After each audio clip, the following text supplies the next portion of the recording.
कहानी के शुरू में हम एक गाड़ी को देखते हैं जिसमें रेडियो पर बताया जा रहा था कि गवर्नमेंट के पास 100 सीजरा बहुत कम है, यानी कि शहर में खाने पीने की किल्लत बढ़ गई थी। तो इसलिए उन्हें बच्चे और उन औरतों को जो प्रेग्नेंट है उन्हें मारने का कदम उठाना पड़ा ताकि और आबादी न बढ़ सके। फिर हमें उस गाड़ी से आदमी निकलता हुआ दिखाया जाता है जो बहुत से लोगों को इस जगह पर लेकर आया था। उन्हीं लोगों में से एक कपल था, मिया नाम की लड़की अपने हस्बैंड के साथ। ये सब लोग अभी कंटेनर में बैठ जाते हैं। कंटेनर में एक औरत अपने टैब पर खबर देखती है कि गवर्नमेंट यहाँ पर खाने की कमी की वजह से बच्चों और प्रेग्नेंट लेडीज को मार रहे हैं। ये सब देखने के बाद मिया बहुत उदास हो जाती है क्योंकि वो भी प्रेग्नेंट थी। इसलिए मिया और उसका हस्बैंड, जिसका नाम निको होता है, वो दोनों कंटेनर में बैठकर इस शहर को छोड़कर जा रहे थे। निको बैठकर मिया से बातें करता है और साथ ही वो उसे एक चॉकलेट भी देता है और कहता है कि इसे तुम तब खाना जब हम अपना सफर खत्म करेंगे और दूसरे मुल्क पहुंच जाएंगे, जहां पर हम अपने बच्चे के साथ बहुत खुश रहने वाले हैं। मिया दरअसल इस बच्चे से पहले मिया की एक और बेटी भी थी जिसको यहाँ की पुलिस ने मार दिया था। अब इनकी बातों के बीच कंटेनर का दरवाजा बजने लगता है। जब निको देखने जाता है तो एकदम से दरवाजा खुल गया था। अंदर और भी बहुत से लोग आते हैं। इस कंटेनर में बहुत सारे लोग जमा हो गए थे, इसलिए बाहर खड़ा आदमी जिसके हाथ में गन थी वो कहता है कि आधे लोग बाहर आ जाओ, हमारा दूसरा कंटेनर आ रहा है, बाकी उसमें जाएंगे। तभी निको को भी उन लोगों के बीच में गन दिखाकर निकाल लिया जाता है। मिया कंटेनर के सुराग से देखती है निको को 107 नंबर के कंटेनर में भेजा जा रहा था। निको मिया से फोन पर बात करता है। वो उसे कहता है कि फिक्र नहीं करो,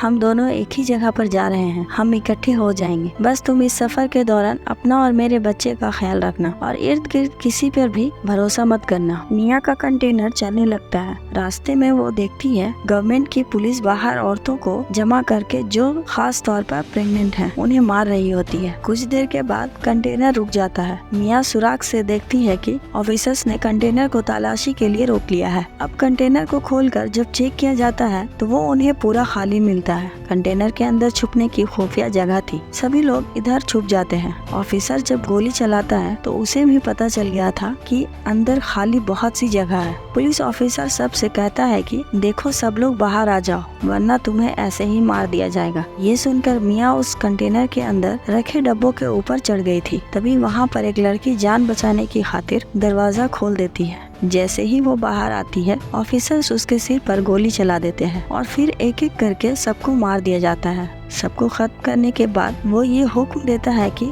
यहाँ से लाशों को एक ठिकाने पर लगाकर कंटेनर को वो साफ करके शिप में भेज दिया जाए। ऑफिसर्स के आदमी ऐसा ही करते हैं। मिया जो कि ऊपर की तरफ जाकर छुप गई थी अब वो नीचे आती है और निको को फोन लगाकर बात करने की कोशिश करती है, मगर निको का फोन बंद आ रहा था। इससे मिया बहुत ज्यादा परेशान हो गई थी। फिर वो वहाँ पर मरे हुए लोगों के सामान को देखने लगती है जो कंटेनर में थे। उसे एक बैग से ड्रिल मशीन, चाकू, लाइट मिलती है और भी बहुत सी चीजें थी। मिया का कंटेनर शिप में रखवा दिया जाता है। रात भी हो गई थी। इस समुद्र में तूफान आ गया। उस तूफान की वजह से मिया का कंटेनर जोर जोर से हिलने लगता है। वो मदद के लिए बहुत चिल्लाती है मगर यहाँ पर कोई भी उसकी आवाज सुनने वाला नहीं था। कंटेनर अब और भी ज्यादा जोर जोर से हिलने लगता है जिस वजह से मिया का सर एक बॉक्स पर लगता है। वो बेहोश हो गई थी। जब सुबह होती है और मिया को होश आता है तो वो देखती है कि उसका कंटेनर बाकी कंटेनर की तरह समुद्र में डूब रहा है। वो निको को कॉल करने की भी कोशिश करती है मगर उसका फोन भी टूट चुका था। पास ही से उसे बहुत सी आवाज सुनाई दे रही थी जो कंटेनर में बंद लोगों की आवाजें थी। सब मदद के लिए चिल्ला रहे थे। वो अपने कंटेनर के सुराग से देखती है 107 नंबर वाला कंटेनर पानी में डूब गया है जिसमें निको था। अपने हस्बैंड की ऐसी मौत देखकर वो तो बहुत ज्यादा टूट चुकी थी। सोचती है कि अगर कोई नहीं रहा तो मैं जिंदा रहकर क्या करूंगी, इसलिए अब वो खुद को भी मारने की कोशिश करती है। तभी उसे अपने बच्चे का एहसास होता है। अपने बच्चे के बारे में सोचने लगती है, इसलिए मरने का इरादा बदल लेती है। वो ये सोचकर खुश हो रही थी कि एक बहुत जल्दी इस दुनिया में उसका और निको का बच्चा आने वाला है। यही सोचते सोचते वो सो जाती है। अब जब सुबह को उठती है उसके कंटेनर में पानी भरने लगा था। वो डूब रही होती है।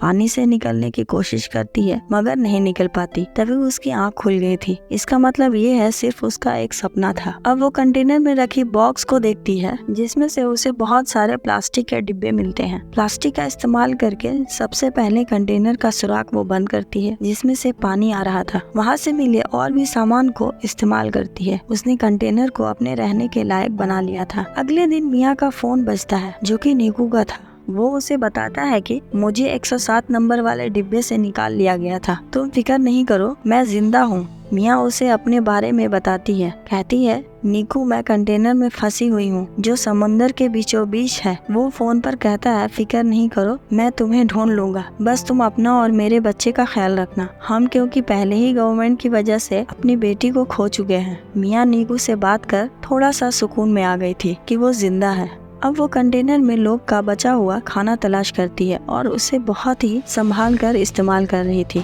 एक रात फिर से इस समंदर में तूफान आ जाता है। मिया बहुत ज्यादा घबरा गई थी। तभी उसे दर्द महसूस होता है और उसका बच्चा कंटेनर में ही पानी के अंदर पैदा हो गया था। उसने इस तकलीफ को बिल्कुल अकेले बर्दाश्त किया। मिया की बेटी हुई थी जिसे देखकर वो बहुत खुश हो जाती है। उसने उसे अपने गले लगा लिया, बेटी का बहुत ख्याल रखती है। आहिस्ता आहिस्ता मिया भी ठीक हो गई थी मगर अब उसके पास पड़ा खाना भी खत्म होने लगा था। वो सोचती है कि आखिर कब तक वो ऐसे ही इस कंटेनर में बंद रहेगी। तभी उसे अपने सामने पड़ी ड्रिल मशीन नजर आती है। ये उस मशीन को लेकर कंटेनर के ऊपर रास्ता बनाने की कोशिश करती है। तभी उसकी बेटी भी रोने लगी। ये नीचे आती है और अपनी बेटी को संभालती है। अगले दिन फिर ये रास्ता बनाने का काम करती है मगर अब ड्रिल मशीन भी बंद हो गई थी। मिया ने गुस्से में उस मशीन को फेंक दिया। तभी उसे चाकू नजर आता है। ये अब उस चाकू का इस्तेमाल करती है मगर चाकू भी टूट गया था। मिया देखती है कि उसके पास न पीने के लिए पानी बचा था और न खाने के लिए खाना। उसकी हालत बहुत ज्यादा खराब थी। वो बेहोश हो जाती है। उसे अपने बेहोशी की हालत में अपनी बेटी नजर आती है जिसको गवर्नमेंट ने मार दिया था। उसे अपने पास नीकू भी महसूस होता है जो उससे बस ये कह रहा था, मिया, इसमें तुम्हारी कोई गलती नहीं है, तुमने हर कोशिश की है। तभी मिया के मुंह पर बारिश का पानी गिरता है। मिया को होश आ गया। वो अब एक कपड़े को फंसाकर कंटेनर के उस हिस्से को खींचने लगती है जिसमें उसने सुराख किए थे। मिया की मेहनत रंग ले आई और रास्ता खुल जाता है। वो पहले तो डिब्बों में पीने के पानी को जमा करती है। फिर जब वो बाहर आती है तो देखती है कि उसका कंटेनर समुद्र के बीचों बीच था जहाँ पर दूर दूर तक उसे कोई भी नजर नहीं आता। तो वो अपनी बेटी को लाकर आसमान और समुद्र दिखाती है। कहती है, हम यहाँ से जरूर निकलेंगे। तब उसे समुद्र में मछलियाँ नजर आती हैं। मिया को ये देखकर एक आइडिया आता है। वो मछलियाँ पकड़ने वाला एक कांटा बनाती है जिससे वो मछलियाँ पकड़ने की कोशिश कर रही थी मगर उसे एक भी मछली नहीं पकड़ी जाती। वो बहुत थक चुकी थी, ऊपर ही लेट जाती है। तभी उसे आसमान पर प्लेन नजर आता है। अब मिया जल्दी से एक कंटेनर के अंदर जाकर शीशे का टुकड़ा लाती है ताकि वो उसके रिफ्लेक्शन से प्लेन को अपनी तरफ बुला सके। मगर जल्दी जल्दी में उसकी टांग पर चोट लग गई थी लेकिन फिर भी वो हिम्मत नहीं हारती और शीशे के टुकड़े को लाकर प्लेन पर उसका अक्स करती है मगर वो प्लेन जा चुका था। वो मायूस होकर नीचे आ जाती है और अपने जख्म को सीकर उस पर पट्टी बांध देती है। साथ ही उसे अपने पास बहुत सारे ईयरफोन पड़े हुए मिलते हैं। अब वो सारी रात जागकर ईयरफोन्स के तारों को इस्तेमाल करके जाली बनाती है। अगली सुबह वो उस जाली में मछलियाँ पकड़कर अपना पेट भरती है। वो कई दिनों तक ऐसे ही मछलियाँ पकड़ती और अपना पेट भरती। उसने अपने पास पड़े डिब्बों में भी मछलियाँ पकड़कर रख ली थी। वो रोजाना अपना नंबर लिखकर प्लास्टिक के डिब्बों में बंद करके बहा दिया करती थी ताकि कोई तो उसकी मदद के लिए आए। एक रात उसे नीकू का फोन आता है जो कहता है कि मिया, मुझे माफ कर दो, मैं तुम्हें बचाने नहीं आ सकता। हमारी कंटेनर को पुलिस ने पकड़ लिया है, मुझे गोली लगी है।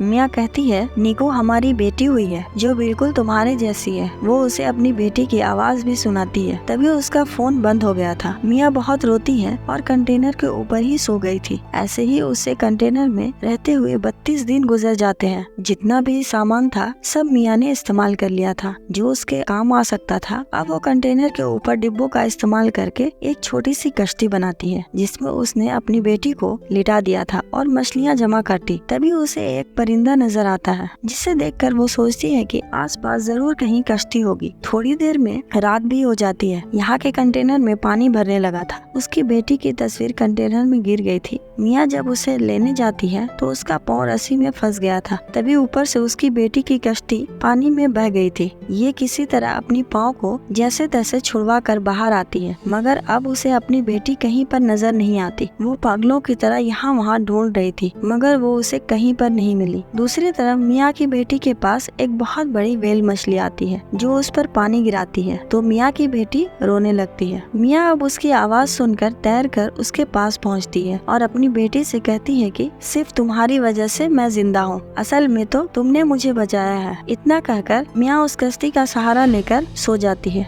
जब सुबह होती है और मिया की आँख खुलती है तो वो डब्बा खोलकर एक मछली खाती है जो उसने कश्ती के साथ डब्बे में बांधे हुए थे। मिया अपनी बेटी को देखकर कहती है, हमने वो सब किया जो हम कर सकते थे, असल में तुमने मेरी जान बचाई। तभी मिया आसमान पर कुछ परिंदे देखती है। वो उनके लिए मछलियाँ फेंकती है। उसके इर्द गिर्द बहुत सारे परिंदे जमा हो गए थे। तभी दूर से ही एक कश्ती में एक लड़की की नजर उन परिंदों पर पड़ती है। वो अपने डैड को अपनी बोट वहाँ पर ले जाने को कहती है। जब ये उधर आती है तो इन्हें मिया की बेटी मिलती है। वो लड़की उस कश्ती को देखकर सोचती है कि आखिर इतना प्यारा बच्चा वो भी पानी में किसी ने कैसे छोड़ दिया। तभी उन्हें मिया की बेटी की कश्ती पर एक रस्सी बंधी हुई नजर आती है, जो वो उस रस्सी को खींचती है जिसमें से मिया बाहर आती है। उसने दरअसल इस रस्सी को अपने बाजू में बांध लिया था। वो मिया को ऊपर खींचती है। लड़की उसे बचाने की कोशिश करती है क्योंकि मिया बेहोश हो चुकी थी। वो लड़की मिया को किसी तरह होश में लाने की कोशिश करती है, मगर मिया का सांस पानी में रहने की वजह से बंद हो गया था। जब मिया अपनी बेटी की रोने की आवाज सुनती है तो वो होश में आ जाती है। वो उनसे पूछती है कि मेरी बेटी कहाँ पर है। वो लड़की मिया की गोद में उसकी बेटी देती है। बोट में लड़की के डैड मेडिकल मदद बुला रहे थे। मिया सबको देखकर बहुत खुश थी। उसके और उसकी बच्ची की जान को इन लोगों ने बचा लिया। वो अपनी नई जिंदगी के बारे में सोचकर रोने लगती है। मिया ने बहुत सी मुसीबतों का सामना किया था। आखिरकार उसने अपनी और अपनी बेटी की जान बचा ली। माँ बनने की ताकत में उससे हर वो काम करवाया जिसके बारे में उसने कभी सोचा भी नहीं था। उसने एक बहादुर लड़की की तरह कंटेनर में बहुत से दिन गुजारे। मिया किसी बहादुर से कम नहीं। इस फिल्म की कहानी भी यहीं पर खत्म हो जाती है। ऐसी बहादुर माँ को सलाम। दोस्तों, ऐसी माँ के लिए आपका क्या राय है, कमेंट में जरूर बताना। मिलते हैं अगली वीडियो में। Thank you.